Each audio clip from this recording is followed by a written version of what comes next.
You ask Tiger to solve. This deals with linear equations with one unknown. The final result is x equals 6. Let's solve it step by step. Group all constants on the right side of the equation. Add 8 to both sides. Simplify the arithmetic.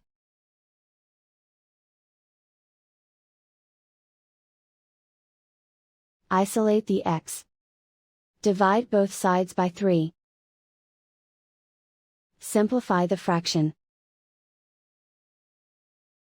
Find the greatest common factor of the numerator and denominator. Factor out and cancel the greatest common factor.